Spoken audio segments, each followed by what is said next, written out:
Hey there guys, I'm John Campea. Thank you for visiting my movie vlog, and this is my quick review of the brand new Kathryn Bigelow film, Detroit. Now, the background of Detroit takes place in 1967 in the riots that happened in Detroit, and specifically on the events that happened in the Algiers Hotel in a horrible confinement and interrogation situation between Detroit police officers and a number of the hotel guests. Gonna be honest with you, I just saw the movie last night, and I'm still kind of shaken by it. I still don't really even know how to describe the movie. The cast of the film is insanely good, and all of them sell every single scene that they're in, and the strength of Detroit completely relies on each and every scene, each and every situation being sold to you as the audience in the most tangible, horrifying, realistic way it can. And it's the actors, obviously under the direction of Kathryn Bigelow, who brought it there. Whether you're talking about John Boyega, Jason Mitchell, whether you're talking about Anthony Mackie, Will Poulter, on and on,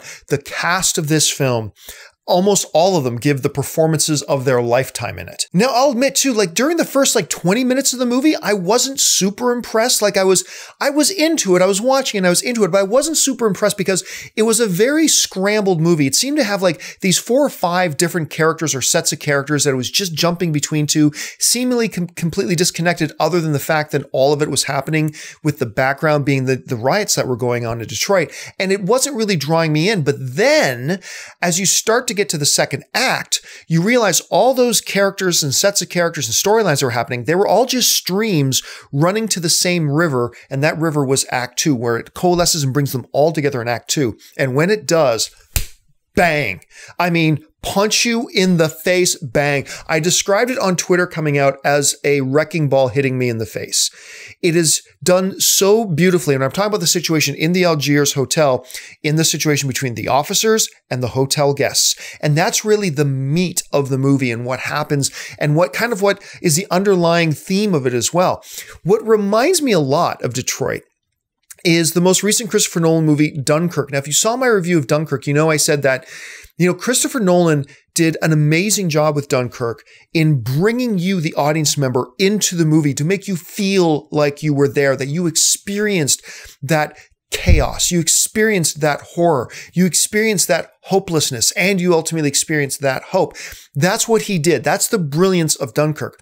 And I feel that's exactly what Kathryn Bigelow has done here. I don't know that there was a point she was trying to make other than wanting to put us in their shoes. And as a director, she does such an amazing job taking us there. And that's why I felt like I was getting hit in the face by a wrecking ball, was because I felt like I was in that hotel. I felt like I was there as an unwilling observer, as a resistant participant of what was going on in there. It was just amazing how she did it, and it made me very uncomfortable. And why should we be surprised? Kathryn Bigelow is one of the best directors in Hollywood right now. It's like, oh gosh, her last 2 movies only both got nominated for Best Picture. One of them won Best Picture, and she's got a Best Director Oscar on her mantle, by the way. And man, Will Poulter in this film as the bad guy, as the antagonist of the film, was just brilliant. Absolutely brilliant. I don't think it's too early to talk about Oscar whispers for Will Poulter. One of the things that I do wish Detroit had done a little bit better, and I know they tried, but I wish they did a better job of this, was to get us as the audience associated and understanding the society that was happening in. Let us understand the cultural context. Give us an understanding of the root of the racial tensions that were going on in the town at the time. Now, they tried to touch on it a little bit, and they wanted to just get to the main story arc, and I understand that as well.